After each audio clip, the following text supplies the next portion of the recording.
este foi o modelo que prevaleceu. No Brasil, como se sabe, desde a primeira Constituição republicana vigorava o modelo norte-americano de controle incidental de constitucionalidade por todos os órgãos judiciais. Mas o controle de constitucionalidade torna-se verdadeiramente importante no Brasil a partir da Constituição de 1988, que manteve o controle incidental, mas expandiu notavelmente o controle por via das ações diretas, dos processos objetivos, notadamente pela ampliação dos legitimados ativos previstos no artigo 103.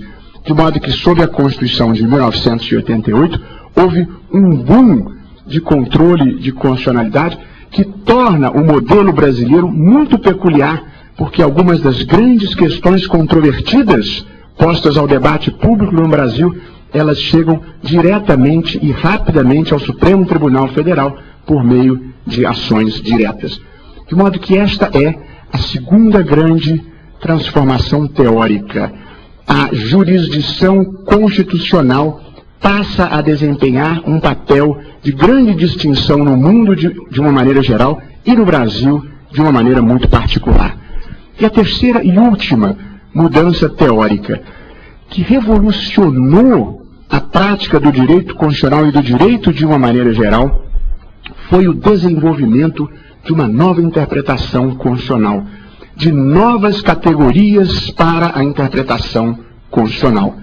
Aqueles elementos tradicionais da interpretação jurídica, gramatical, histórico, sistemático e teleológico, embora não estejam derrotados, eles se revelaram insuficientes para a interpretação constitucional e, neste âmbito da dogmática da hermenêutica constitucional, foram desenvolvidas ou aprofundadas novas categorias, como o emprego da técnica de cláusulas gerais, a normatividade dos princípios, o reconhecimento das colisões de normas constitucionais, sejam normas de princípios, sejam normas de direitos fundamentais, a necessidade da ponderação como técnica de decisão e a reabilitação da argumentação jurídica como fundamento de legitimidade das decisões criativas do Poder Judiciário.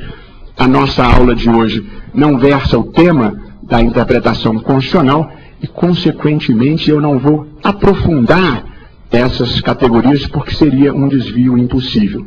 Mas gostaria de enfatizar que quem passou os últimos 20 anos sem estudar o direito, e especialmente o direito constitucional, não vai entender nada do que está acontecendo, porque as categorias mudaram, as pré-compreensões mudaram, e, portanto, quem não dominar essas novas ideias e esses novos conceitos não vai compartilhar da pré-compreensão e, portanto, não vai conseguir ter uma interlocução adequada. Pouco como uma passagem que li recentemente, em que a namorada virava para o namorado, um pouco rude a alegoria, mas ela é bem expressiva. A namorada virava para o namorado e dizia: "Você acha que eu tenho pouco peito?" E ele responde: "Não, acho que 2 está bom."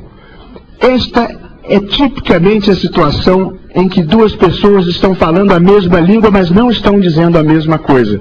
Por quê? Porque a pré-compreensão do que estava sendo tratado era verdadeiramente diferente.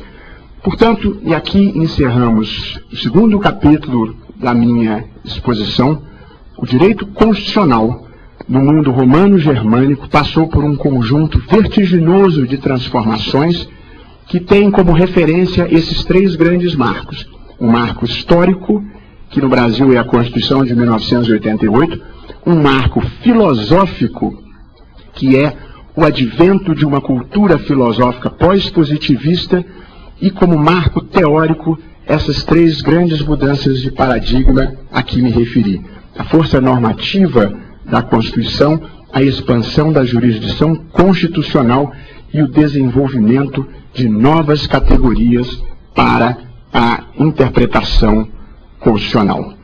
É neste universo e neste ambiente que se situam 2 fenômenos que muito marcadamente assinalam o direito constitucional no Brasil contemporâneo, que são a constitucionalização do direito e a judicialização das relações sociais e das grandes controvérsias políticas da sociedade.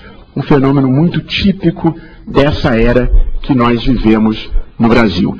Eu gostaria de começar pela constitucionalização do direito, identificando o significado dessa expressão.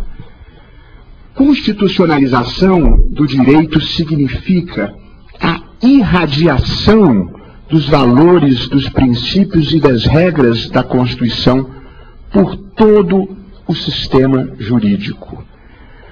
A expressão constitucionalização do direito não significa propriamente o fato de que a Constituição brasileira tem uma série de normas de direito administrativo, de direito penal, de direito civil, de direito processual.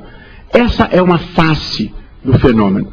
Mas eu aqui não me refiro apenas à vinda para a Constituição de normas do direito infraconstitucional. Eu me refiro ao fenômeno inverso.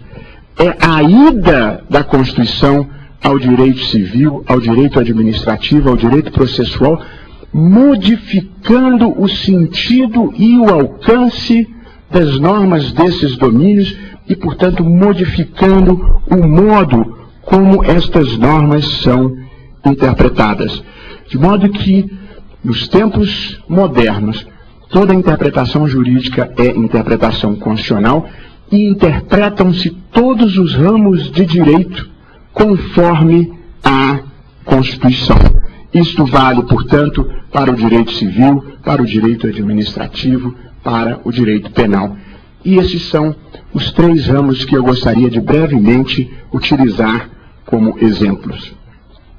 O direito civil foi talvez o que tenha sofrido mais intensamente o impacto da constitucionalização. O professor Paulo Bonavides tem uma frase feliz em que ele fala: ontem os códigos, hoje a Constituição. Frase que foi complementada pelo professor Eros Roberto